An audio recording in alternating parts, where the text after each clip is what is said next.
Mis hermanos y amigos, buenas noches. El Señor les bendiga. Bienvenidos una vez más a este tiempo de estudio bíblico y estamos con el tema del Evangelio de Lucas. Gracias al Señor por habernos permitido culminar una semana y estamos en una nueva semana de labores y tenemos el propósito de poder analizar la palabra de Dios para que podamos entender su voluntad y lo que Él quiere para nuestras vidas, en lo que Él nos ha revelado en el Evangelio de Lucas. Vamos a empezar con una palabra de oración y que en este tiempo todos podamos ser edificados y podamos crecer cada día más en los caminos de Dios. Vamos a orar y por favor quiero pedirle a nuestra hermana Soledad que nos dirija en oración. Vamos a orar, hermanos. Buenas noches, pastor. Buenas noches, hermanitos. Vamos a orar. Te damos gracias, papito Dios, por bendecirnos la vida. Gracias por este día, mi Dios. Gracias a ti hemos pasado muy bien. Gracias por tu protección, tus bendiciones, mi Señor. Gracias también por este tiempo que podemos estar reunidos, mi Dios. Y bendice a nuestro pastor Byron, la sabiduría, la inteligencia y que nos pueda compartir tu palabra, mi Señor, y ayúdanos a nosotros a que nuestra mente, nuestro corazón esté dispuesto a aprender de tu palabra y que sea la que nos guíe nuestro diario vivir. Gracias, Papito Dios, en el nombre de Cristo Jesús. Amén. Amén. Amén. Bienvenidos a todos mis hermanos, a nuestra hermana Mónica, la familia Poma, la hermana Soledad, también está la familia Castillo, también está nuestra hermana Elsa. Sí, bienvenidos a todos. Y también a los hermanos que ven este video más adelante, también buenas noches, buenos días, que el Señor los bendiga. Estamos en este propósito, en esta meta de subir un peldaño más para entender la palabra de Dios. Como hemos visto, es un trabajo de toda la vida, es una disciplina de toda la vida y el provecho que tenemos es grandioso. Por la bendita palabra de Dios podemos entender y conocer su voluntad, podemos ubicarnos en este mundo conforme a su propósito, saber cómo podemos edificar la iglesia, etcétera. Entonces, mis hermanos, mi ánimo para no desmayar en este grandioso deber, en esta grandiosa tarea. Y sobre todo si usted es creyente y está involucrado en el ministerio, pues hay una responsabilidad mayor, porque puede ser que nosotros estemos edificando la iglesia, estemos dando nuestro aporte de una mala manera, no conforme al estándar ni a la exigencia que Dios ha hecho. Sí, entonces por eso es importante ir estudiando más y más de la palabra para que de ahí extraigamos principios, extraigamos las normas y todo lo que podemos aplicar en nuestra vida personal en relación al mundo y también cómo podemos aplicar en la vivencia de la iglesia local. Sí, entonces no es solamente el reto de un conocimiento por medio de este estudio bíblico, sino que además de crecer en conocimiento bíblico, también que esto nos lleve para servir.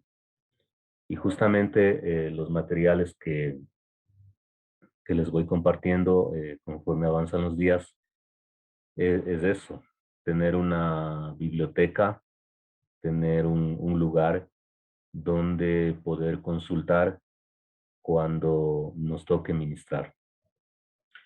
Y también, hermanos, compartamos si hay algo especial que usted recibe, compártalo con otros hermanos, porque la iglesia necesita ser iluminada por la palabra de Dios. Y si usted tiene otros hermanos en Cristo que por haber circunstancias no pueden estar acá en directo, usted puede compartir. ¿Sí? Eso es, mis hermanos. Entonces vamos a la pantalla y vamos a partir con el verso clave. Tenemos el verso clave, Lucas 5, 31 al 32. Hermana Mónica, por favor, denos lectura.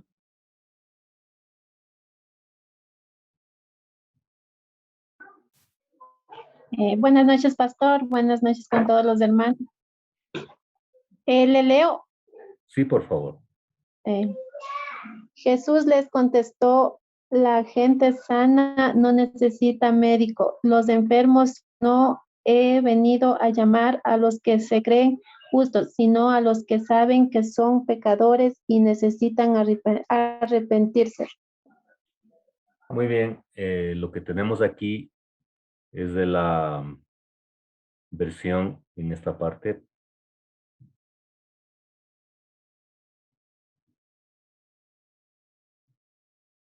Aquí. NTV significa la nueva traducción viviente. Es el nombre de la versión que se ha tomado estos dos versos. Bueno, los 4 evangelios nos hablan acerca de Jesús y cada evangelio hace un énfasis especial de algo importante a diferencia de los otros. Fueron escritos con diferentes autores. Y en este caso, hermanos, el énfasis que da el evangelista Lucas es que el Hijo de Dios vino para la gente necesitada, para aquellos que quieren reconocer su condición pecaminosa y volverse a Dios. Entonces, Jesús dice, la gente sana no necesita médico. Es una comparación de la vida cotidiana que es muy lógica, ¿no? Pues quienes necesitan médico son los enfermos. O sea, no es nada nuevo, o sea, pero ese ejemplo está tomando del Jesús de la vida cotidiana para hacernos entender que los que se creen justos, sí, los que se creen justos, sí, ellos, bueno, si ellos no reconocen que necesitan de Dios, pues no van a ser sanos. ¿Para qué vino Jesús? Para los que saben que son pecadores y necesitan arrepentirse. Sí, para los que saben que son pecadores. Ahí les subrayo. Y necesitan arrepentirse. Porque hay también personas pecadoras que no quieren saber nada de Dios, nada de la palabra, y eso fue una realidad con la que se enfrentó el Señor Jesús y también con la que se enfrentaron los apóstoles. Así es que no esperemos algo mejor. Siempre va a haber personas que se creen justos en su condición, pero no les interesan las cosas de Dios y piensan que están bien. Y Jesús no vino por ellas, vino por los pecadores que quieren tomar el camino de Jesús. Entonces, en todo el relato de Lucas, lo que el autor resalta es la inmensa compasión por la gente marginada, por la gente necesitada de justicia, de vida, de perdón. Estos dos versos, hermanos, les animo para memorizar. Por favor, hagamos el esfuerzo. Aquí está la versión nueva traducción viviente, pero usted puede usar otra versión. Pero me pareció muy clara esta versión. La gente sana no necesita médico. Los enfermos sí. ¿Ya? No he venido a llamar a los que se creen justos, sino a los pecadores que saben que necesitan arrepentirse. O sea, hay un deseo ferviente de volverse a Dios. ¿Ya? Entonces, ese es el verso clave, por favor, hermanos, para que podamos memorizar. ¿Sí? Bueno, avancemos, hermanos. Entonces, vamos a avanzar.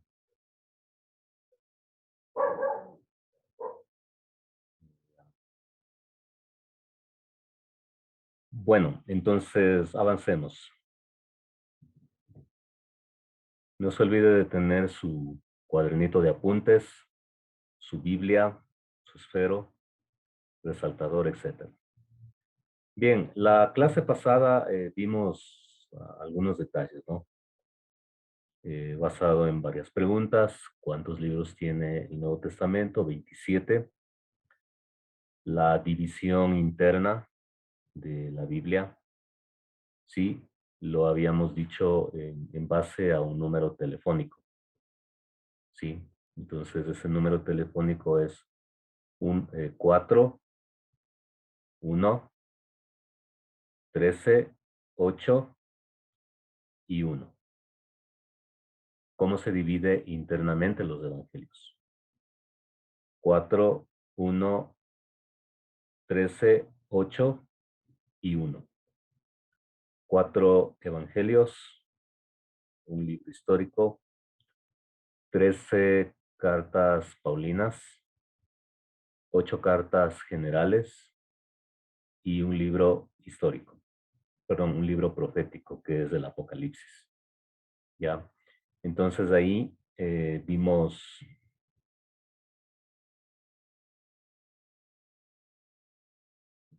un gráfico que está aquí.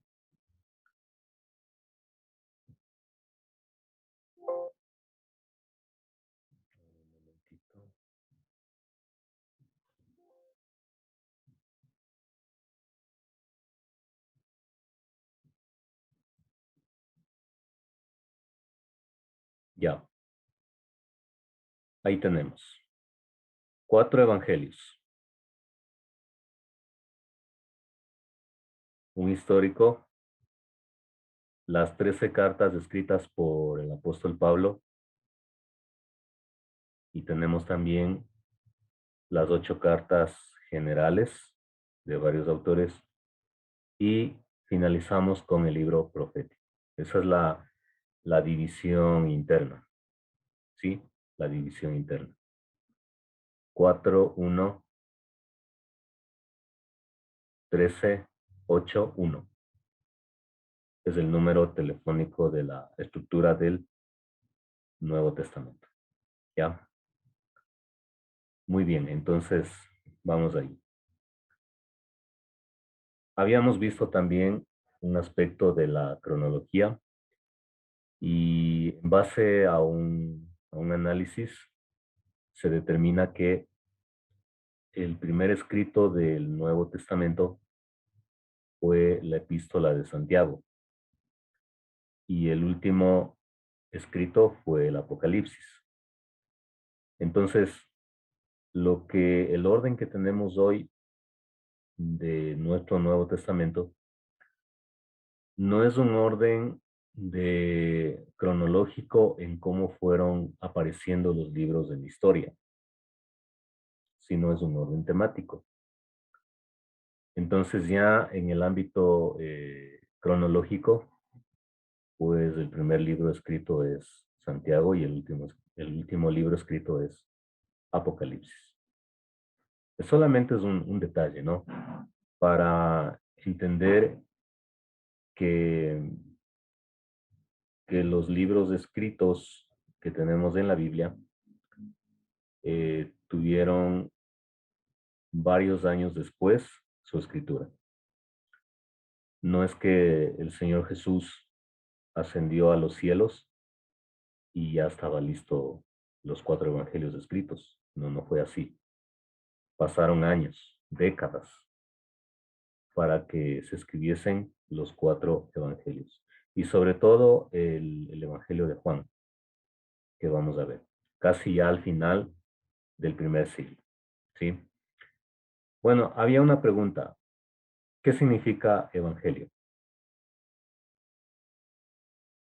A ver, ¿quién puede responder? ¿Qué significa la palabra evangelio? La buena noticia de Dios. La buena noticia de Dios, ¿ya? ¿Y en qué consiste el evangelio? ¿Qué mensaje tiene el evangelio? ¿Cuál es el contenido de ese mensaje del evangelio, de esa buena noticia? La salvación, La salvación. ¿Qué más? muerte y resurrección de Jesús, Muerte y resurrección de Jesús. Y también en el verso clave, que el amor de Dios está ahí para toda la humanidad y se hace efectiva a los que se arrepienten. Entonces, ese es el mensaje de la buena noticia, que el Hijo de Dios vino a este mundo para indicarnos el mensaje de Dios, su obra, sus prédicas, sus milagros, y dio su vida en una cruz, fue sepultado, resucitó y ascendió. Esa obra de Jesucristo está disponible el día de hoy para todo aquel que pone su confianza en Él. ¿Se acuerdan de Juan 14:6? ¿Qué dice? Jesús dijo, yo soy el camino, la verdad y la vida. Nadie viene al Padre sino por mí. Juan 14:6. Entonces los apóstoles, luego de la partida del Señor Jesucristo, lo que predicaron fue acerca de Jesús, no acerca de ellos, no acerca de Moisés. Toda la enseñanza que tenemos en la palabra apunta a la persona de Jesús. Y esa manera de enseñar, de enfocar la enseñanza, ese patrón es el que debemos nosotros seguir, ¿sí? Guiar a la gente hacia el arrepentimiento para con Dios en Cristo Jesús. Es nuestra labor. Si de ahí las personas no hacen caso, bueno, cada quien va a dar cuentas a Dios. Y usted y yo vamos a dar cuentas si nosotros no respondemos a nuestra labor de predicar el Evangelio. Claro. Entonces, esta prédica de Lucas tenía propósitos definidos, que lo vamos a ir viendo. Pero está resumido en el verso lema, en el verso clave que tenemos que memorizar. Bien, avancemos. Algo muy importante también, como un panorama general, es que de los 4 evangelios que tenemos, cada evangelio tuvo un enfoque especial, como les acabé de decir. O sea, detalló algo especial de la vida de Jesús, ¿ya? Entonces vamos a ver.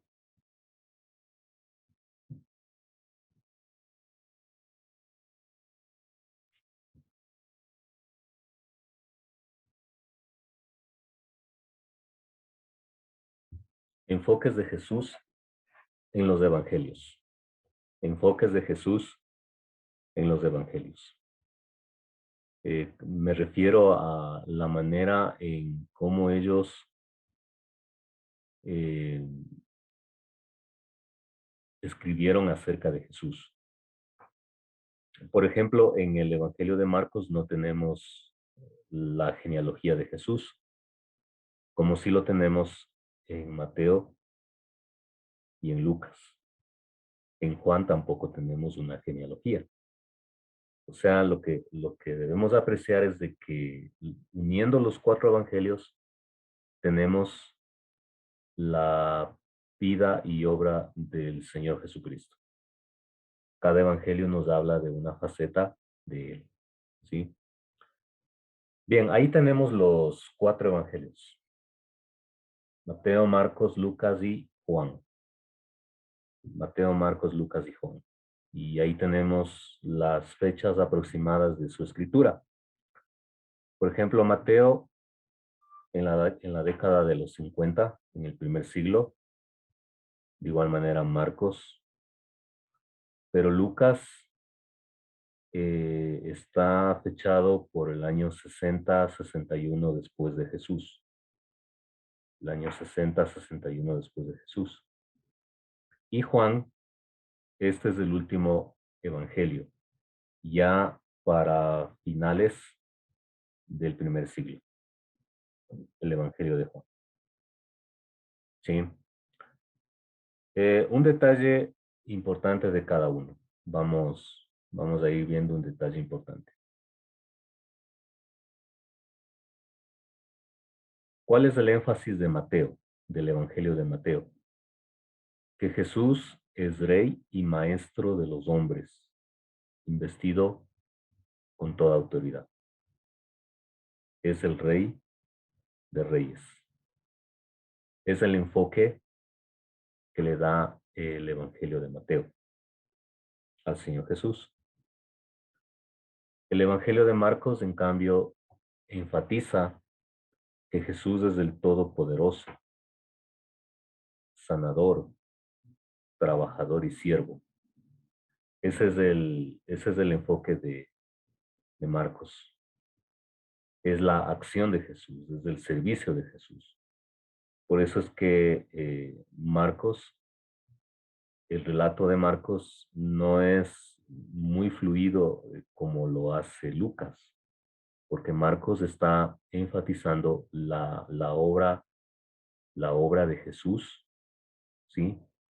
Los actos, la sanidad, los hechos, lo pragmático del Señor Jesús. En cambio, el Evangelio de Lucas, podemos ver ahí, enfatiza que Jesús es el Hijo del Hombre, el título preferido por Jesús para referirse a sí mismo. ¿Sí? Es el Hijo del Hombre compasivo por los pecadores y necesitados. Y obviamente, como ya acabé de decir, los 4 evangelios hablan de todos estos subtemas que estoy diciendo, pero en cada uno hay un énfasis mayor. Obviamente, en Mateo también tenemos relatos acerca de la compasión de Jesús, también en Marcos, pero en Lucas es más abundante. En ese sentido estamos hablando. ¿Sí? En Lucas es el Hijo del Hombre compasivo por los pecadores y necesitados. Y si queremos, digamos, escoger una porción de Lucas que nos hable de esta temática que está aquí, pues salta a la luz Lucas capítulo 15. Yo le animo para que luego de esta clase, mañana o entre semana, se siente a hacer un estudio breve, ¿no? Un estudio, una meditación de Lucas capítulo 15. Ahí tenemos un capítulo donde todo está perdido, pero donde todo también está rescatado. Tenemos la oveja perdida, la moneda perdida y el hijo perdido, Lucas 15, la parábola del hijo pródigo. Y en las 3 parábolas, ¿cuál es el énfasis que hace Lucas? El énfasis es de que Dios ama al más vil pecador y lo restaura a su hogar y lo restaura hacia una nueva criatura. Sobre todo, o sea, lo que estaba perdido se ha vuelto a encontrar. Lo que estaba muerto ha vuelto a vivir. El hijo pródigo, lo que estaba muerto ha vuelto a vivir. La oveja, lo que estaba perdido se ha encontrado. La moneda, lo que estaba perdido se ha encontrado. Entonces, el evangelista Lucas enfatiza este punto. Bueno, y Juan, ¿qué enfatiza? El último evangelio, que el Hijo de Dios eterno se ha hecho carne o ha tomado una forma humana, ¿sí? Por amor. Y ahí, o sea, por amor para salvarnos. Y del Evangelio de Juan, escrito como tenemos aquí en la década de los 80 del primer siglo, es lo que creo que el 90%, el 95% de creyentes, hablo de los creyentes evangélicos, creo que saben de memoria Juan 3:16. O sea, yo he ido a algunos lugares y la gente se sabe, porque de tal manera, ¿sí? Amó Dios al mundo. Vamos a decir todos, ya. Vamos a decir todos, por favor. 1, 2, 3. Prendan sus micrófonos. Vamos a decir todos Juan 3:16. 1, 2, 3. Porque de tal manera amó Dios al mundo para que todo aquel que en él cree no se pierda, mas tenga vida eterna. Vida eterna. Ya, entonces, ¿de dónde viene ese texto? Del Evangelio de Juan. Sí, del Evangelio de Juan. O sea, es un texto maravilloso. Sí, es un texto muy precioso. Y está en el diálogo de Jesús con Nicodemo. Mire, ¿qué es lo que le dijo Jesús a Nicodemo? Tienes que nacer de nuevo. De nuevo. Tienes que nacer de nuevo. Bueno, y después de todo lo que habla, está ahí Juan 3:16. ¿Ya? Bueno, un detalle interesante es un detalle, no, el tema, el enfoque de este estudio no es hablar de eso, pero vale nombrarlo. Si ustedes leen un diccionario o un comentario, se van a encontrar con este nombre que se le da a estos tres evangelios, con el nombre de sinópticos. ¿Sí? Con el nombre de sinópticos. ¿Ya? Entonces, por favor, tengamos en cuenta. ¿Qué significa sinópticos? Desde una misma óptica o un punto de vista común. ¿Sí? Estos tres son los evangelios sinópticos. Mateo, Marcos y Lucas. ¿Alguien iba a decir algo? Y puede repetir sinópticos que era. Sinópticos es, la palabra sinóptico, punto de vista común. Aquí está, punto de vista común. O sea, estos tres evangelios fueron escritos desde un punto de vista común. Por eso es que cuando leemos los evangelios, por ejemplo, hasta el domingo acabamos de leer Mateo. Y empezamos lunes con Marcos. Y luego leemos Lucas. ¿Qué es lo que encontramos? Que hay relatos repetidos. Que hay relatos repetidos. ¿Sí? Y esos relatos repetidos, bueno, uno dice, bueno, ¿por qué se repite, no? ¿Por qué? No sé si han notado, cuando leemos Mateo, vemos de que una parte de Mateo está repetido en Lucas, una parte de Lucas está en Marcos, lo de Marcos está en Mateo, ¿sí? Lo de Marcos también está en Lucas. ¿Por qué? Porque estos tres evangelios, un punto es que usaron materiales similares para escribir. Tengamos presente que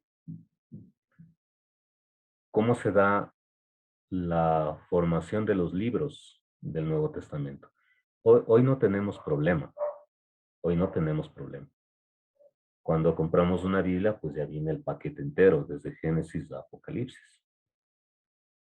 Pero todo ese paquete entero tuvo un proceso de formación y tuvo un proceso también de recolección hasta llegar a ser la unidad que hoy es. Sí, es un capítulo aparte para estudiar la formación de los libros de la Biblia. Y ahí viene el tema del canon bíblico, de los concilios que respaldaron tantos libros, otros no, y hasta que se quedó definitivamente en los 27 libros del Nuevo Testamento. O sea, todo fue todo fue un proceso de formación. Tuvo un proceso de formación. Es más, cuando se termina de escribir el Apocalipsis, es el último libro cronológicamente hablando, no es que ya estaba almacenado en un solo tomo lo que hoy conocemos como el Nuevo Testamento. No. Lo que pasaba es que estaba circulando en la comunidad cristiana y para finales del siglo I ya el cristianismo había llegado ya a muchos lugares fuera de Judea, Samaria, y ya estaba hasta lo último de la tierra, a finales del siglo I, en el tiempo del último apóstol vivo, Juan el Apóstol. ¿Sí?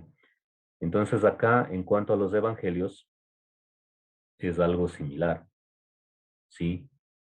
Para la escritura de Mateo y Marcos, que se considera los primeros libros escritos, los evangelios, ¿no? Pues lo que había era testigos oculares, lo que había era mensaje oral, ajá, que se había mantenido acerca de la persona de Jesús. Entonces cada evangelista tuvo que haber tomado información de diferentes lugares para poder redactar su evangelio. Entonces, en el caso de Mateo, Marcos, Lucas, ellos usan fuentes comunes, ¿sí? Como podemos ver aquí, Mateo, Marcos y Lucas. Ellos usan material común, pero cada uno también tiene su parte inédita, es decir, hay relatos en Mateo que no están ni en Marcos ni en Lucas. Hay relatos de Marcos que no están en ambos y en Lucas de igual manera. Entonces se los llama sinópticos porque tienen un punto de vista común en cuanto a la escritura acerca de Jesús. No así con el Evangelio de Juan. ¿Sí? Entonces, los evangelios sinópticos. Si alguien les pregunta qué son los evangelios sinópticos, ¿sí? Son los evangelios que fueron escritos desde un punto de vista común. Desde un punto de vista común. Entonces, el sermón de la montaña de Mateo también lo tenemos en Lucas. Vean, el sermón del monte. Bueno, no sé, ¿alguna inquietud? Hasta ahí.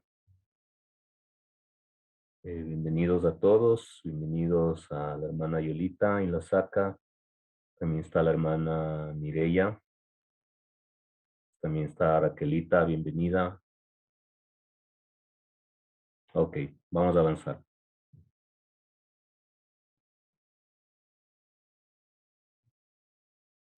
Bien, cuando hacemos un estudio bíblico,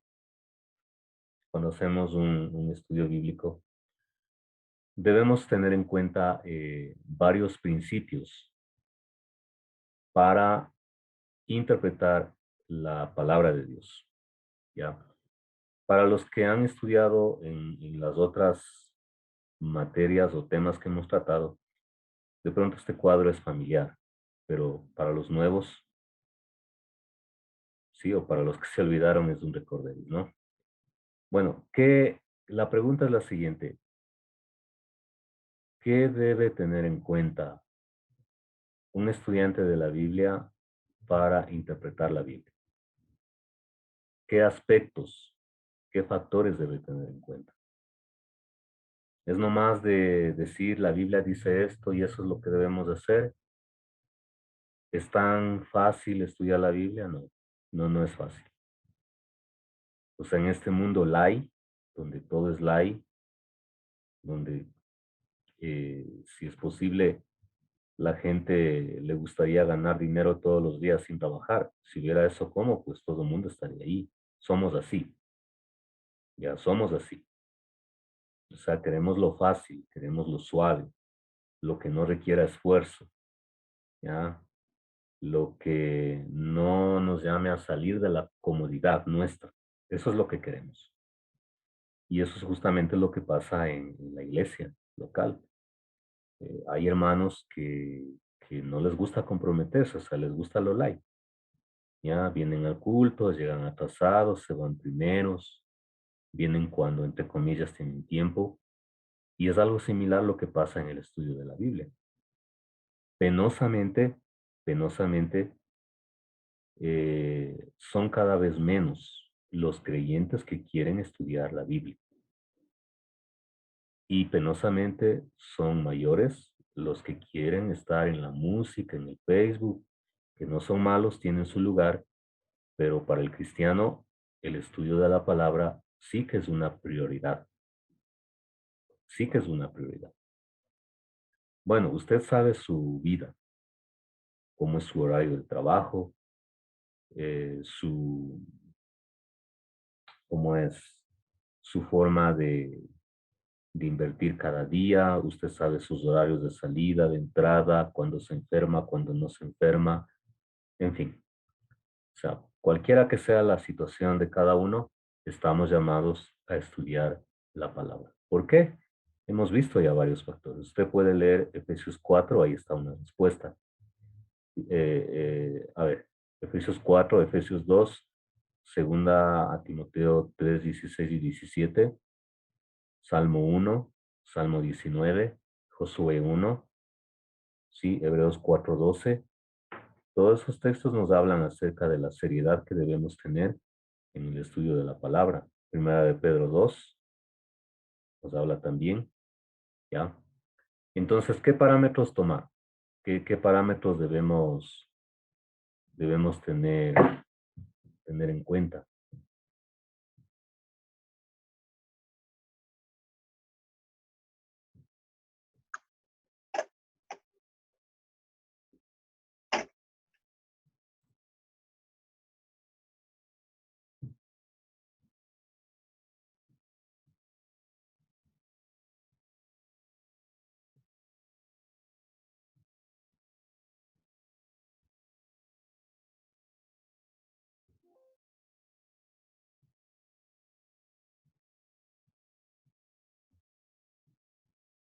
Bien, debemos tener en cuenta el contexto de la Biblia.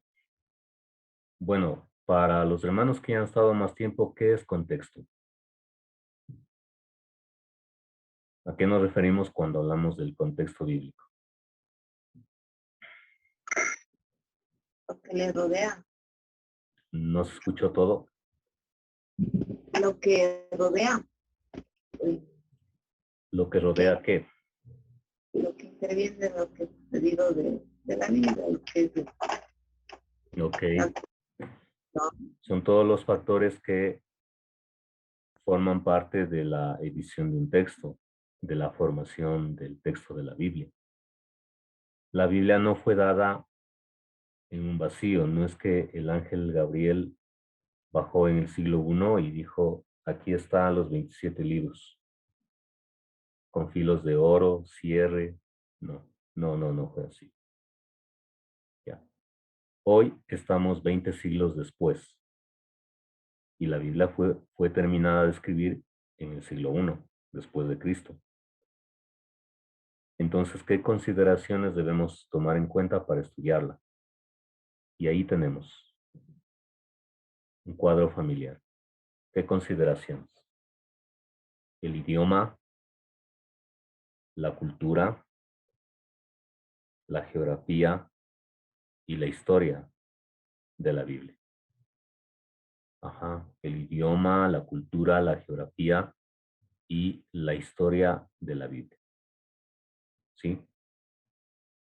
Esos son los aspectos que debemos tener en cuenta cuando vamos a estudiar. Y justamente ese es el dolor de cabeza que todo estudiante de la Biblia va a tener. ¿Por qué? Porque va a requerir tiempo, hermanos, y de corazón les digo, va a requerir tiempo, va a requerir de usted y yo disciplina, ¿sí? Va a requerir de que nosotros dobleguemos nuestro ego a Dios. Ujú. Las discusiones que Jesús tuvo con los líderes religiosos de su tiempo, todas fueron en base a la interpretación de la palabra, a lo que Dios había revelado en la ley de Moisés, en los profetas, en los libros poéticos, en toda la historia del pueblo israelita. Y el Señor Jesús, pues, sabía de la A a la Z, el contenido de la palabra y la interpretación justa, interpretación perfecta que él la podía dar. Y por esa razón es que siempre, o sea, nadie le pudo hacer frente en cuanto al conocimiento y al entendimiento y a la interpretación de la palabra. Por eso es que ser un estudioso de la Biblia, o sea, ser una persona que ama el estudio de la palabra, el estudio constante, no es sinónimo de una persona que ama a Dios, que interpreta bien, porque podemos estar estudiando mal la palabra de Dios. Podemos estar estudiando mal. Entonces, ¿a qué nos referimos con idioma? Al tipo de literatura. Y vamos a ver ilustraciones de cada ítem, ¿no? Al tipo de literatura. Al idioma que Dios le plació usar. Dios no usó el quichua, Dios no usó el chino, el mandarín. La Biblia no fue escrita en alemán, no fue escrita en inglés, ni en latín, no fue escrita en francés y ni en ningún otro idioma. Fue escrita en hebreo y en griego y parte en arameo. Ese fue el idioma que a Dios le plació usar y conforme a la etapa de la historia del pueblo de Dios, Él fue usando a los escritores y también fue usando el idioma de turno y el idioma que pues la gente usaba en ese entorno. En cuanto a la cultura, bueno, nos referimos a la forma de vida. Cuando el evangelista Lucas escribe su evangelio, pues él no estaba en un vacío existencial. ¿A qué me refiero? No es que él vino y de la nada escribió Lucas para la gente que iba a existir después de que él escribiera su evangelio. No. Cuando él escribe el evangelio de Lucas, ¿qué es lo que pasaba? Sí, bueno, Lucas era un médico, nos está relatando acerca de la vida de Jesús, y Jesús era hebreo, de trasfondo judío, ¿sí? Cuando nos habla eso, pues ahí tenemos una serie de costumbres, de hábitos y de vestimenta que todo eso se usaba y se practicaba en la época de Lucas. Entonces, hoy decimos Lucas, el médico amado, o sea, una persona estudiada, es una persona educada. Pero en nuestra mente no debe estar, eh, creo que no debe estar así, ¿no? A un médico amado con terno, con corbata, de pronto ahí con un esfero bonito, un reloj o lentes como los míos, no. Va a estar con una vestimenta de la época. Y lo que está describiendo Lucas son detalles de la época de Jesús. Ajá, son detalles de la época de Jesús. Entonces, cuando vamos a interpretar la palabra, vamos a tener en cuenta los aspectos culturales de la época, que vamos a ver ejemplos. En cuanto a la geografía,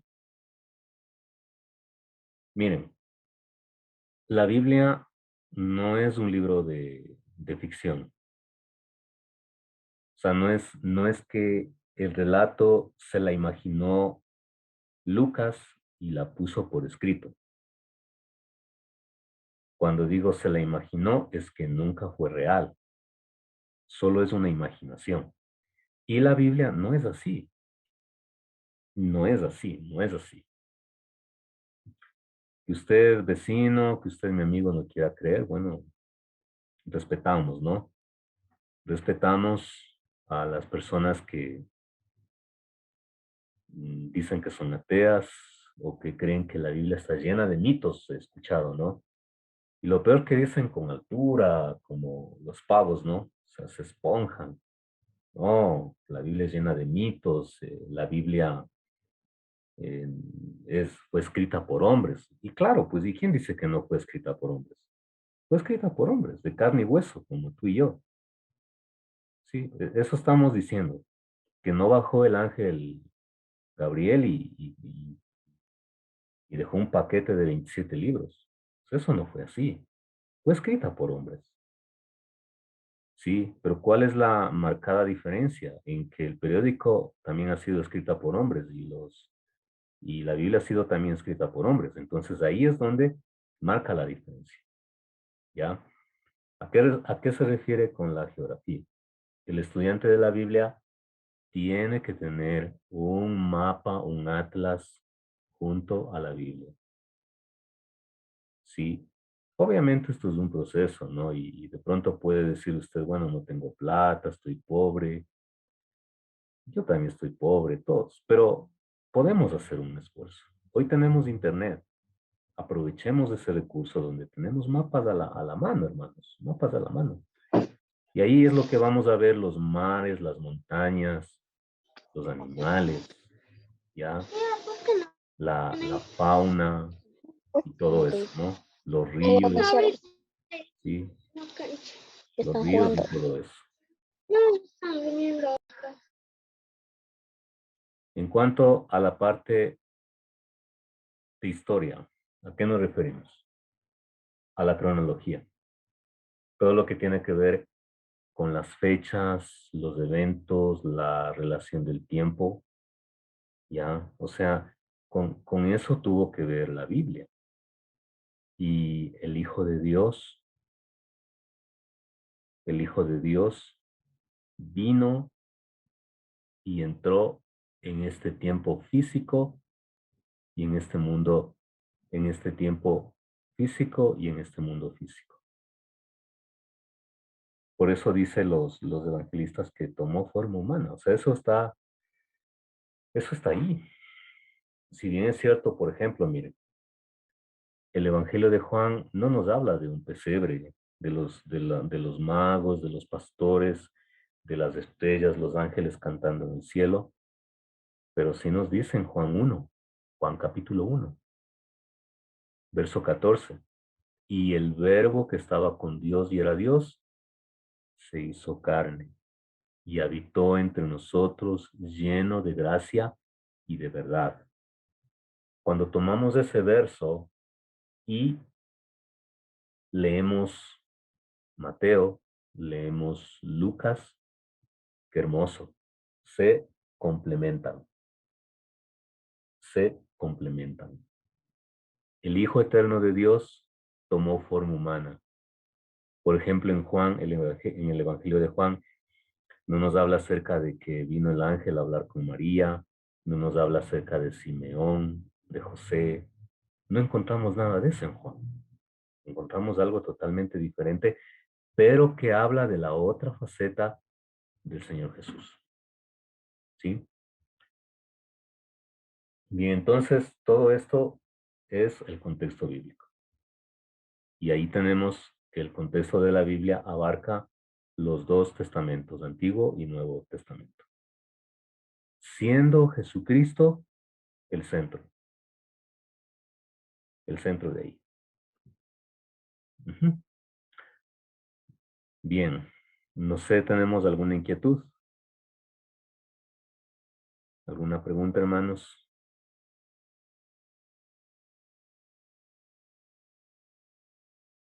Qué bonito ver solo mi cámara prendida. ¿Tienen alguna inquietud?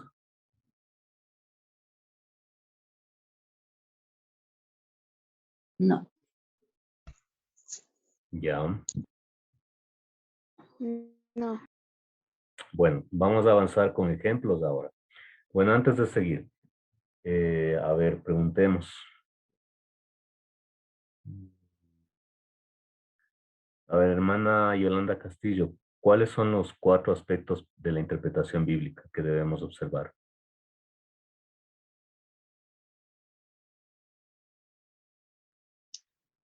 Idioma, cultura, geografía, historia. Muy bien, ok. Cuando hablamos de cultura, hermana Soledad, ¿a qué nos referimos? Cuando estudiamos la Biblia, ¿a qué nos referimos? A la forma de vida, costumbres, hábitos, Ujú. A la forma de vida. Muy bien. Ya cuando hablamos del aspecto de la geografía, hermana Mónica, ¿a qué nos referimos?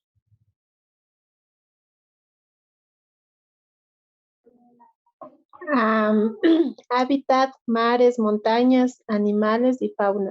Ujú. A todo el aspecto físico, ¿no? El entorno físico donde se desarrollaron los eventos bíblicos. ¿Ya? Ok. Vamos a ver ejemplos, por favor. Vamos a ver los ejemplos. Bien, en cuanto al idioma.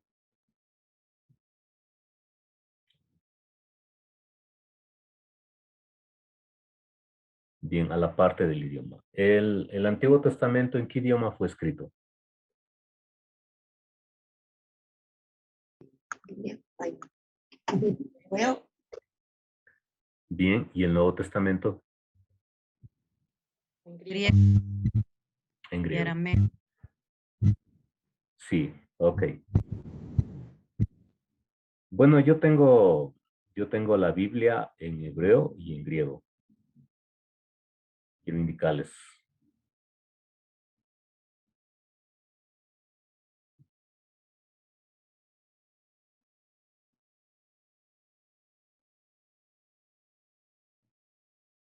Observen ahí. Aquí tenemos en la parte izquierda Génesis 1. Génesis 1. Y acá en la derecha tenemos Juan 1, el Nuevo Testamento. Lo que tenemos aquí no es chino, es hebreo. Miren, eso es Génesis 1. Miren.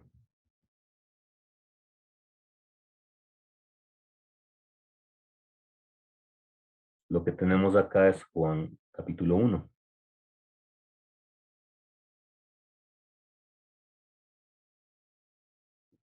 ¿Sí?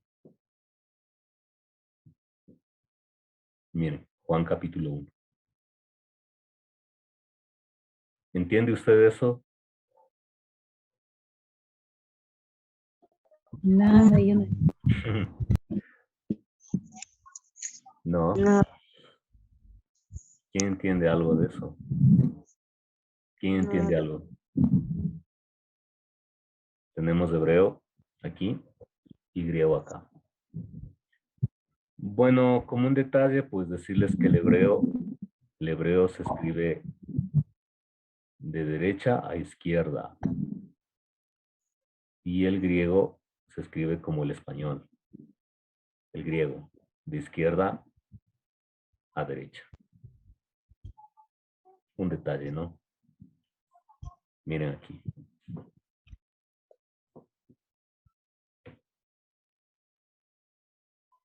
Hagamos conciencia de algo, hermanos. Gracias al Señor que Él nos ha bendecido en su pueblo con los llamados traductores. ¿Quiénes son los traductores?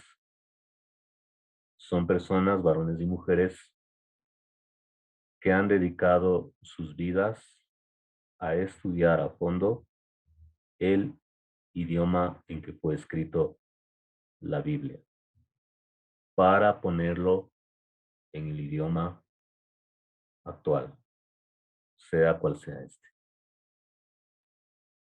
Esa disciplina es un trabajo de años,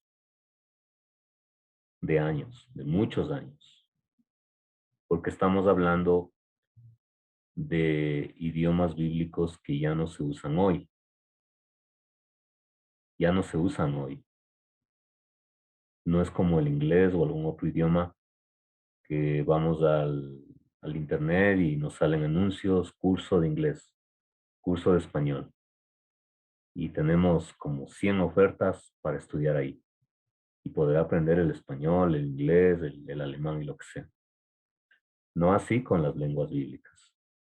Entonces estas personas han dedicado años de su vida para estudiar esos idiomas y traducirlos al idioma a un idioma actual.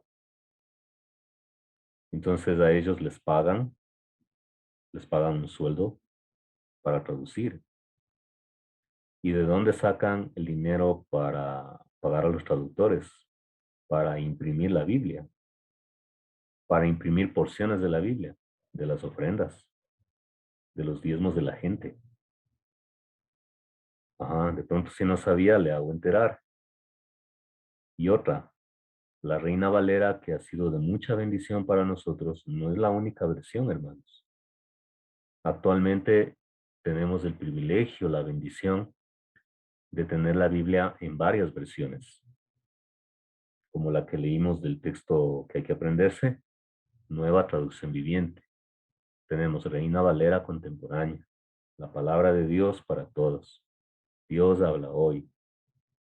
Tenemos la traducción del lenguaje actual, la Biblia textual, la nueva versión internacional. Miren, de las versiones que me acuerdo, que hay muchas más. Entonces estos hombres y mujeres se han quemado las pestañas para poner al alcance nuestro, en nuestro idioma, la Biblia, la palabra de Dios. ¿Ya? Eso es lo que pasa con la parte del idioma. Bien, ¿por qué el énfasis en el idioma? Porque cuando nosotros tomamos la Biblia, la tomamos de nuestro idioma, en el español. Pero su idioma original es de los que estamos hablando.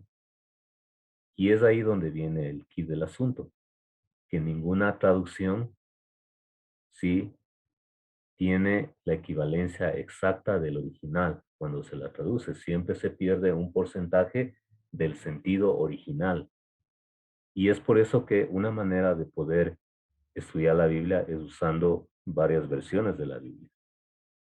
Porque una palabra en hebreo y en griego pueden tener varios significados.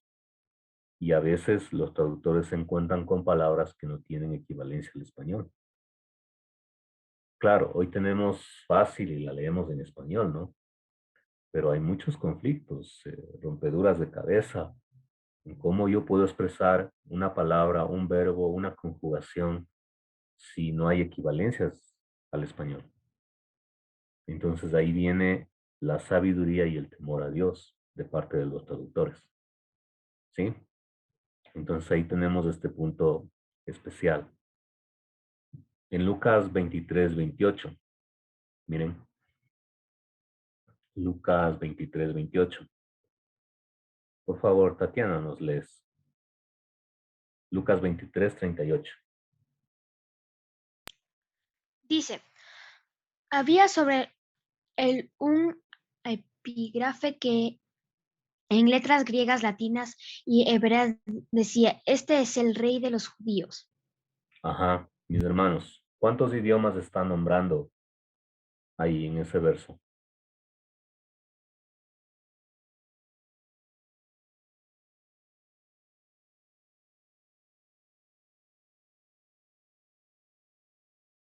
¿Aló? ¿Cuántos idiomas están nombrando? 3. 3. ¿Cuáles son? Griega, hebrea, latinas. El idioma griego, el latín y el hebreo. Miren, o sea, en el contexto que se escribe el Nuevo Testamento, estaban circulando estos 3 idiomas: griego, latín y hebreo. El griego era el idioma de la cultura, la pompa, la poesía. Sí. El latín era el idioma de la política, el idioma del imperio. Y el hebreo era el idioma de la fe judía, del pueblo de Dios. Entonces, fue tal el impacto de la muerte de Jesús y también la realidad de la población, que no solo hablaban hebreo o arameo, sino que también había gente que entendía solo griego o entendían solo latín, o quizás entendían los 3 o 2 idiomas. Y por eso, en el epígrafe, o sea, encima de la cruz, ¿qué tenemos? Este es el rey de los judíos, en griego, en latín y en hebreo. En griego, en latín y en hebreo. Miren. Entonces ahí podemos ver hebreo, griego. Latín no tengo. Sí, hebreo y griego. Esa es la realidad. Entonces, cuando más avanzamos en el estudio de la palabra, vamos a tener que poco a poco ir adentrándonos en algo de lo que significa esta verdad. ¿Sí? Es un proceso. Bien, vamos al aspecto de la cultura. Bueno, recalco lo siguiente, hermanos. Siempre se está diciendo, ¿no? Que la vestimenta debe ser como dice la Biblia. Sí, la Biblia dice de que la mujer no debe usar pantalón. La Biblia dice, ¿no? La Biblia dice de que el hombre no debe usar cabello largo. Ujú. Bueno, otros más extremistas prohíben a las mujeres maquillarse. De pronto si quieren un tinte por aquí no pueden hacerlo porque eso es del diablo. También se ha discutido sobre hasta dónde debe ser el largo de la falda. Si debe ser hasta los tobillos o hasta media canilla, hasta un cuarto de canilla, hasta las rodillas, 2 centímetros más arribita nomás o 2 centímetros más abajo de la rodilla. Y se ha discutido. Entonces, cuando no tenemos presente esta cuestión de la cultura, vamos a tener errores. Claro, vamos a tener errores. Y uno de esos errores es decir la frasecita, si dice la Biblia, para querer imponer un estilo que nada está diciendo la Biblia. Lo que está hablando es de otra cosa. Por ejemplo, está hablando del decoro. Está hablando de vestirse con decoro. Pero no está diciendo que la falda debe ser hasta el tobillo. ¿Sí me entiende? ¿Sí me está captando? No está yéndose en contra del rímel que usan las mujeres o una base. Yo ahorita estoy con base, por eso estoy sentado, ¿sí? Entonces, vamos a ver. Tengo aquí una foto de la vestimenta. Miren.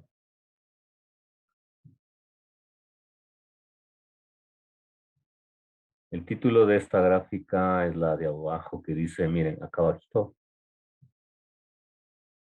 El vestido en el Antiguo Oriente a través de los siglos. Miren la forma de vestirse. Acá están un poco más yuchos, miren.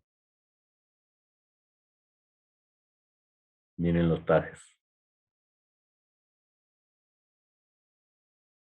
Creo que mayormente con este nos identificamos con Jesús, ¿no?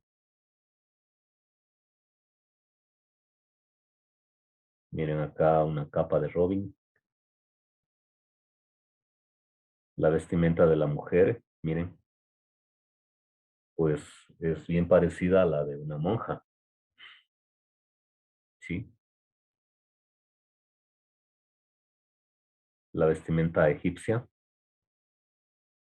varón y mujer.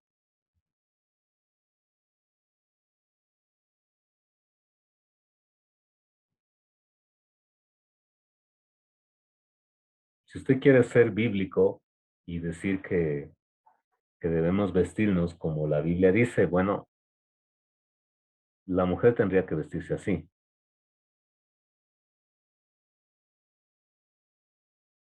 Y el hombre, más o menos así.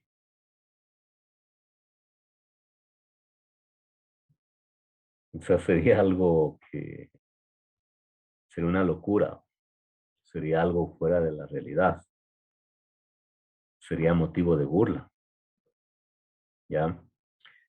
Entonces ahí debemos observar el aspecto cultural. Si Jesús viniese en este tiempo y viniese acá a América, cualquier país, pues después de unos años tendríamos a Jesús de pronto con jean o con una chompa como esta, pero una ropa de acá, ¿ya? Y quizás no tendría el cabello como están en las películas, no hasta el hombro, ¿sí? Tendría un cabello muy corto. Eso es cultural. ¿Te hace más o menos cerca de Dios? Depende. Entonces de ahí viene la sabiduría con la que nosotros interpretemos y también tengamos en cuenta este factor. La forma de vida de la gente de la época de la Biblia, pues en vestimenta, hasta inclusive en celebración de matrimonios, crianza de hijos, negocios, es muy diferente al tiempo de hoy. Muy diferente. Ese es un ejemplo que estoy compartiendo. Tengo un texto acá. Por ejemplo, miren, en Lucas 2, 6 al 7. Hermana Elsa, por favor, denos lectura. Lucas 2, 6 al 7.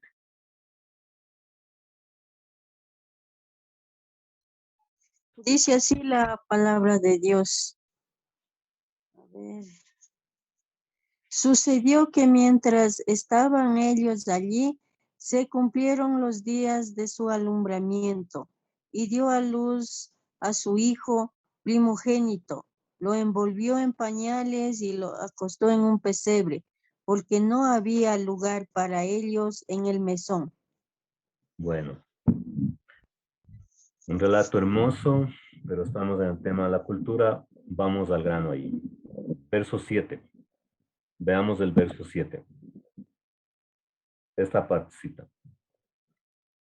Lo envolvió en pañales y Lo envolvió en pañales. Veamos lo que dice la Nueva Traducción Viviente. Miren ahí. ¿Qué dice? Lo envolvió en tiras de tela. Bueno, cuando dice que lo envolvió en pañales, lógicamente hablando, no se está refiriendo a la marca Haggis, a los pañales de Patito, con aloe vera y perfume de manzanilla.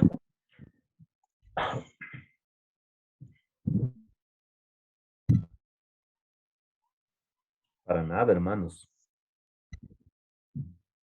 No se está refiriendo a los pañales actuales de hoy, extra absorbente. Mantiene tu bebé ultra seco. Pañales, tiras de pañales. Entonces, ¿a qué se refiere? Telas de la época, pero no los pañales que hoy lo conocemos. ¿Sí? Entonces, es algo así con el aspecto cultural. ¿Sí? ¿Qué tipo de pañal usar para nuestros bebés? Bueno, el que te guste y el que te permita el bolsillo. O sea, no hay ni más ni menos santidad la marca de un pañal, no. No me hace ni más santo ni menos santo. En el tiempo de Jesús, la moneda que circulaba, vamos a ver eso. Ahí tenemos un hecho especial. En Lucas 20, 21 al 25. Lucas 20, 21 al 25. Bueno, ahí le preguntan a Jesús, ¿nos es lícito pagar impuesto al César, sí o no? Sí, bueno, dice Jesús, traigan un denario. ¿De quién es la imagen y la inscripción que lleva? De César contestaron. Bueno, el resto sabemos, pero traigan un denario. Eso es cultural, es parte de mi cultura. Qué moneda estaba circulando en ese tiempo? El denario. Y de acuerdo al texto que tenemos aquí, bueno, ¿de quién es la imagen? ¿De quién es la imagen? Y ellos contestaron, del César, del emperador. Entonces, yo tengo aquí la imagen de un denario. Vamos a ver la imagen. Si el Señor Jesús estuviera en este tiempo, ¿qué indicaría? Pongamos está en Ecuador, ¿no? En este tiempo, pues indicaría, tráiganme una moneda de $1. Vean. Ahí está. El denario.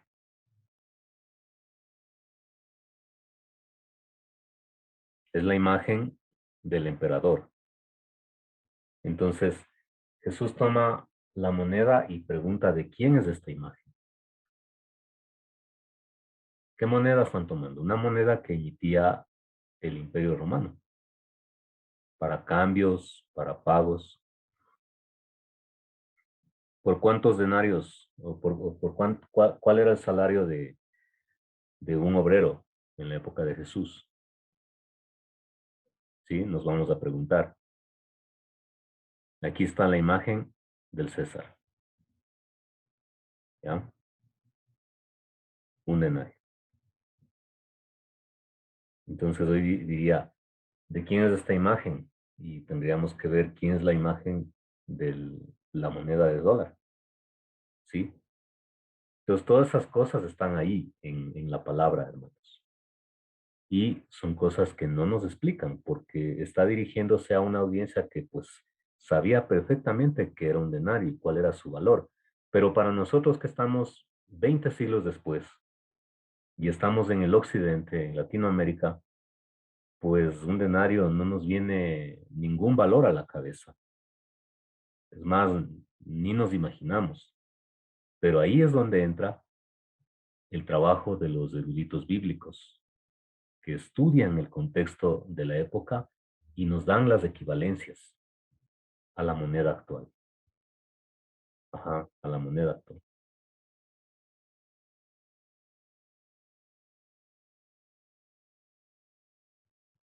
Vamos a la geografía. Bueno, ¿hasta ahí alguna inquietud, hermanos? ¿Alguna inquietud?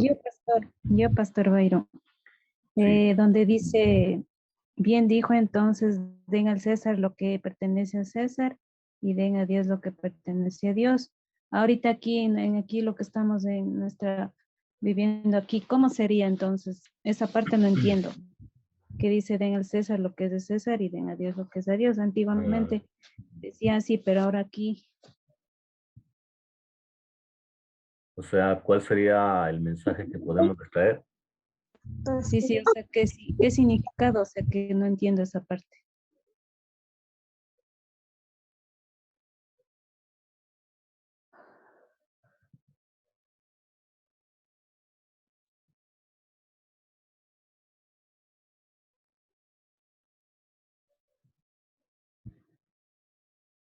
Miren, muy concreto. Nosotros tenemos que pagar dos impuestos.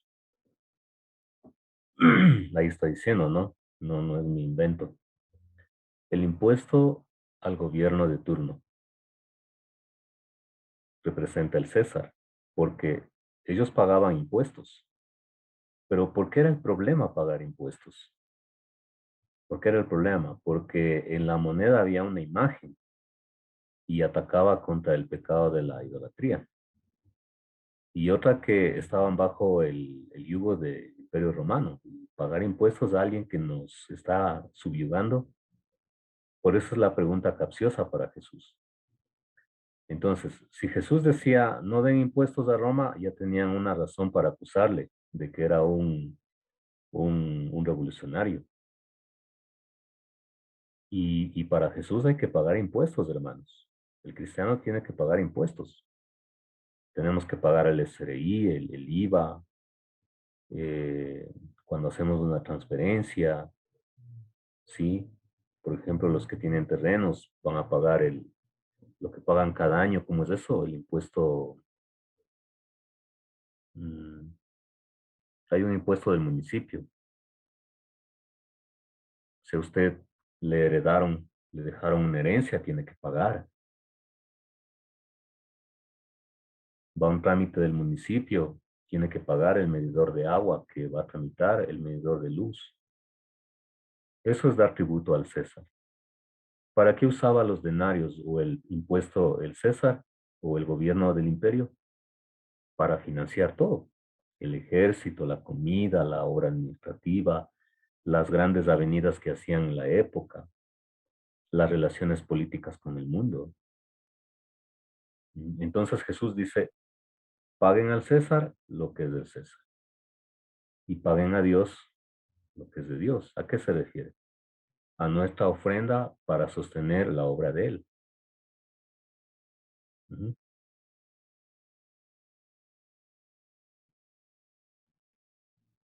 No sé, Yolita, si te ayudó eso.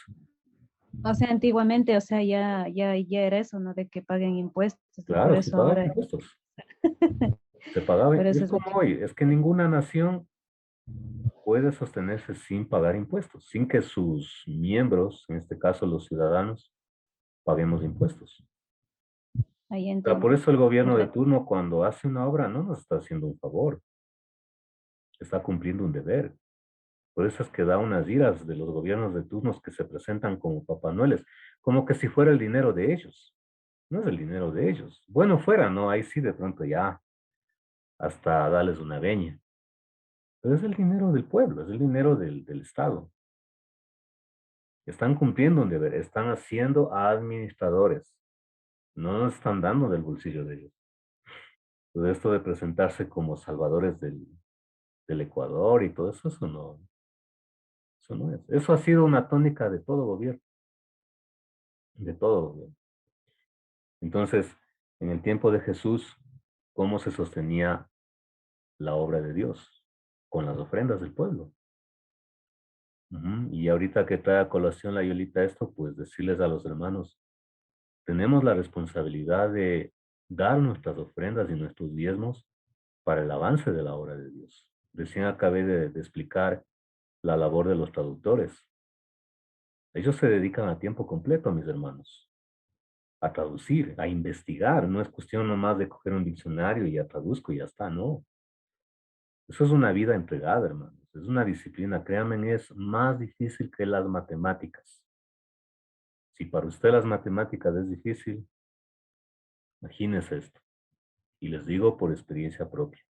Es muy difícil, hermanos. El que se dedica a ser traductor realmente es un llamado de Dios. Es un llamado y la capacidad que Dios le ha dado. Entonces, ellos daban un denario, pero obviamente aquí en Ecuador un denario no sirve de nada. ¿Qué debemos dar? Dólares, pues. O sea, dólar. Dar tributo al César y a Dios lo que es de Dios. Si les gusta, si no les gusta, no es problema mío. Ahí hable con Dios y dígale, ¿sabes qué? De ganas puesto ese texto, no me gusta, pero ahí está. Ujú. Así es que ánimo, mis hermanos, en este sentido. Bueno, ¿alguna pregunta más? Sí, pastor, una pregunta. ¿Cuáles eran los impuestos de esos tiempos? O sea, ¿qué tenían que pagar? Era un impuesto establecido por el imperio, que de acuerdo a lo que tú produzcas, por ejemplo, si tú produces 100 manzanas, por decirte, 40 eran del emperador y 60 eran tuyos. Es algo similar a lo que tenemos hoy. Yo compro un reloj o un artefacto para mi casa y me graban el IVA. Y uno no está orando para decir, Señor, ¿pagaré el IVA o no? Voy a ayunar 3 días a ver si debo pagar o no el IVA. ¿Qué hace uno? Coge y paga. Porque de eso se sirve el Estado para hacer obras. De igual manera el emperador romano de la época. Los porcentajes no sé. O sea, no sé por cada población cómo eran en el tiempo de Roma. Pero, por ejemplo, eso demandaría un estudio del Imperio Romano, miren, cómo era el Imperio Romano, cómo estaba organizado. Pero el relato nos dice que ellos pagaban impuestos. Ujú. Ahora, cuando dice, dad al César lo que es del César, ya entendemos. Y cuando dice, dad a Dios lo que es de Dios, ¿cómo le damos a Dios? ¿Cómo le damos?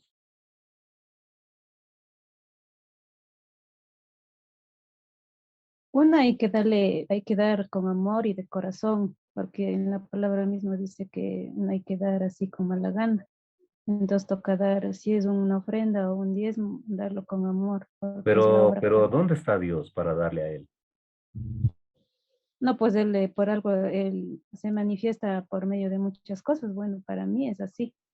En la congregación donde servimos.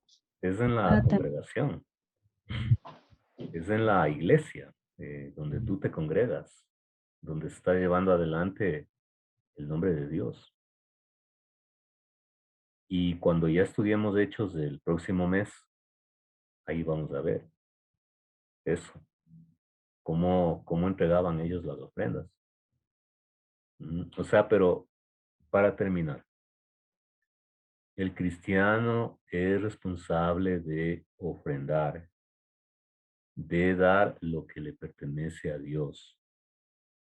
Si nosotros nos escandalizamos por aquellas personas que han hecho daño a nuestro país, evadiendo impuestos y decimos, uy, qué ladrones, hermanos, todos aquellos que no hemos ofrendado a la obra de Dios y nos comemos el 100% de lo que Él nos bendice, también, uy, ladrones.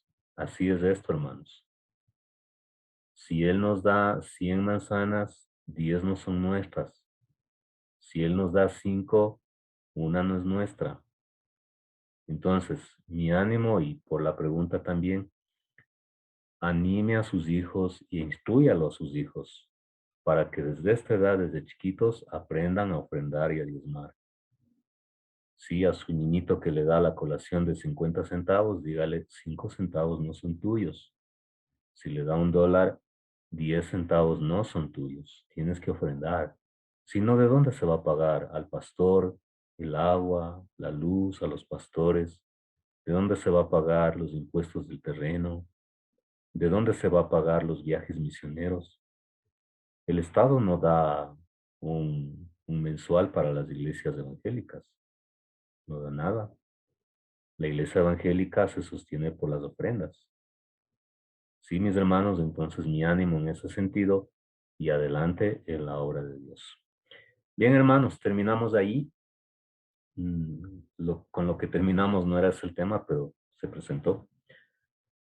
Vamos a orar, mis hermanos, y gracias por este tiempo y pues vamos a dar gracias a Él. No sé si alguien tiene alguna petición especial que compartir para orar.